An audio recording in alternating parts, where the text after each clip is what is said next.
The day before Thanksgiving, Washington, D.C. was alive with anticipation. Streets were bustling with last-minute shoppers, families gathered in parks, and the city was wrapped in a festive spirit, ready to celebrate the holiday. But that cheerful mood was shattered by the sudden sound of gunfire near the White House, sending shock and confusion rippling through the heart of the Capitol.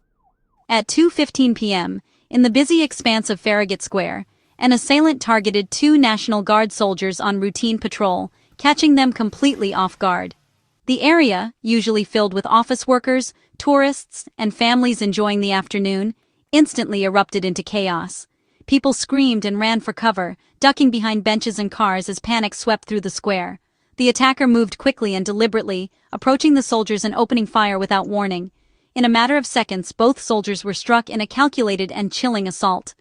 The close proximity to the White House triggered an immediate and massive security response. Streets were sealed off, and law enforcement rushed to secure the area, underscoring the gravity and potential implications of the attack.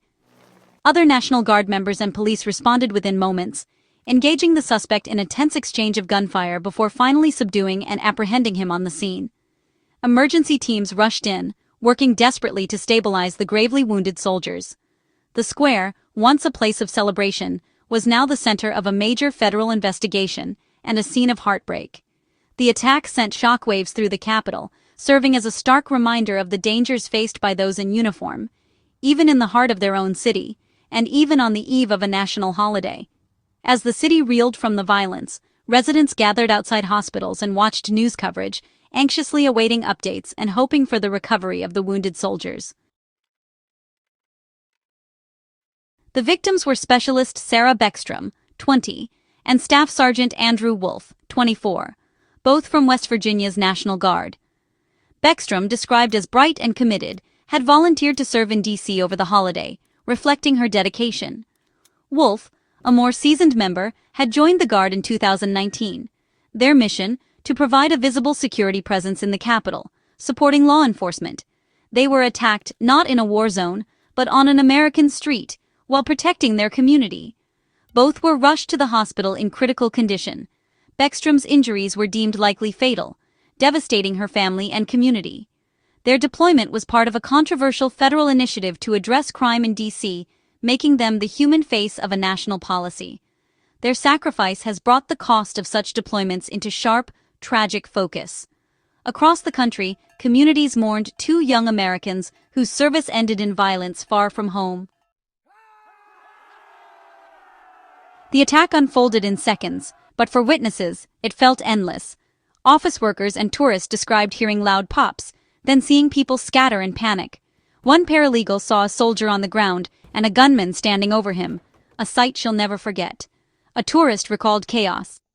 People screamed, "Dove for cover," and I saw a soldier collapse. The attacker was methodical, shooting the fallen soldier again before turning on the second. Other National Guard members ran toward the gunfire, confronting the assailant and ending the threat.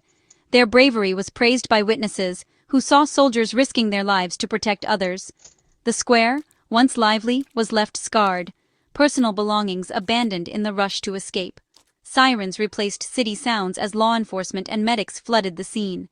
For all present, the memory of that afternoon is now forever linked to violence and heroism in the heart of D.C. The attacker was Rahmanullah Lakanwal, a 29-year-old Afghan national who had settled in Washington state with his wife and young children, trying to build a new life, far from the turmoil of his homeland.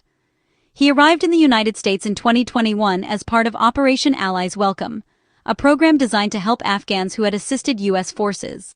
Lakanwal had worked closely with the CIA, serving in a controversial Afghan paramilitary unit that operated in the shadows of the war. These units, while often praised for their effectiveness against insurgents, were also accused of serious human rights abuses. The brutal nature of their missions left many members, including Lakanwal, deeply scarred and struggling with the psychological aftermath. Lakanwal was vetted multiple times by U.S. authorities and eventually granted asylum in 2025. Yet, friends and family described him as a man haunted by the trauma and violence he had witnessed and endured during the war. Despite these warning signs, his psychological wounds went undetected by the background checks and security screenings meant to ensure the safety of his new community. Investigators later discovered that Lakanwal had driven cross-country, alone and armed with a .357 revolver, meticulously planning his route with the intent to target uniformed military personnel in the nation's capital. The attack was not a spontaneous outburst, but a premeditated act, carefully orchestrated and executed with chilling intent. While his motive remains officially unconfirmed, authorities believe it was deeply rooted in personal trauma, unresolved grievances, and the invisible scars left by years of conflict. The case highlights not only the unseen costs of war, but also the immense challenges faced by those tasked with resettling individuals whose pasts are marked by violence and loss. Lakanwal's journey from trusted ally to tragic assailant stands as a somber testament to the lingering effects of conflict and the urgent need for better support for those carrying invisible wounds. Authorities immediately classified the ambush as an act of terrorism, given the targeted attack on U.S. military personnel. The FBI led the investigation, concluding Lakanwal acted alone. U.S. Attorney Jeanine Pirro announced charges, 3 counts of assault with intent to kill and weapons offenses, with the possibility of murder charges if either soldier dies. Attorney General Pam Bondi signaled the administration would consider the death penalty if warranted. Lakanwal, wounded and in custody, refused to cooperate, leaving investigators to piece together his motives from his past. The case has sparked scrutiny of vetting procedures for Afghan evacuees, especially those with combat backgrounds and mental health concerns. Recent similar cases have intensified calls for a review of refugee resettlement and security protocols. The attack has become a flashpoint in the debate over national security and immigration policy. President Trump condemned the attack as terrorism, vowing swift justice and honoring the wounded soldiers. He ordered 500 more National Guard troops to D.C., boosting security and projecting strength in the capital. The administration launched a sweeping review of immigration and vetting, focusing on Afghan nationals admitted under Operation Allies Welcome. All Afghan immigration requests were suspended pending review, freezing asylum and visa processing for thousands. The White House also announced a new, sharply reduced refugee cap. These moves signal a hardline shift, using the attack to justify long-standing security and immigration priorities. The president's response combined mourning, a promise of retribution, and immediate policy action. The nation was left to grapple with the balance between security and compassion in the wake of tragedy. Officials from both major parties swiftly condemned the attack, standing together in a rare display of unity. They expressed deep sympathy for the wounded soldiers and their families, emphasizing the nation's gratitude for their service and sacrifice. The bipartisan response underscored the gravity of the incident and the shared determination to respond decisively. Congressional leaders described the event as a cowardly assault on those who risk their lives to protect the nation. They pledged unwavering support for the ongoing investigation and called for new security measures to prevent future tragedies, vowing to work across the aisle to ensure the safety of all Americans. Military leaders, visibly moved, voiced both grief and anger. They promised to stand by the victims and their families, offering every available resource and support. The military community mourned together, united in their resolve to honor the fallen and protect their own. In West Virginia, the governor ordered flags at half-staff, calling the soldiers the best of us. He urged residents to come together in solidarity, reflecting the state's deep respect for its service members and their families. The tragedy united communities in mourning, drawing people from all walks of life to vigils and memorials.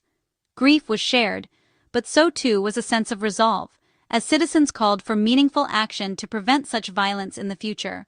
Some officials demanded stricter vetting for refugees and asylees, echoing the president's concerns about national security.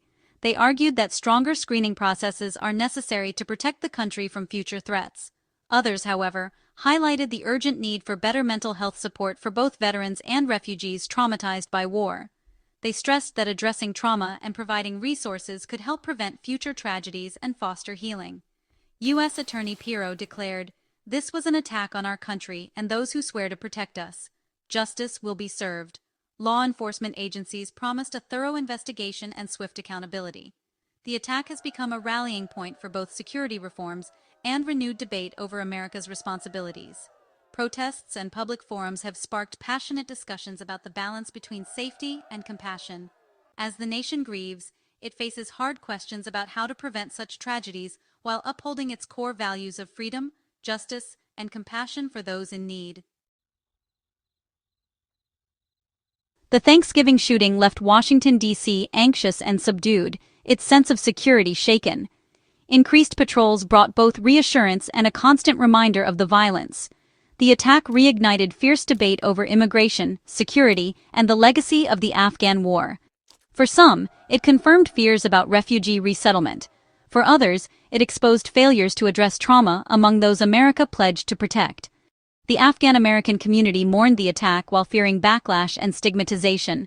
The tragedy forces the nation to confront the long-term costs of war and the challenges of resettlement. The story of Beckstrom and Wolf touches on the safety of service members, the integrity of borders, and the unseen wounds of conflict. The incident is more than a crime. It's a reflection of the complex challenges facing America today. In the aftermath, D.C. remains under heightened security as the nation reckons with the attack's implications.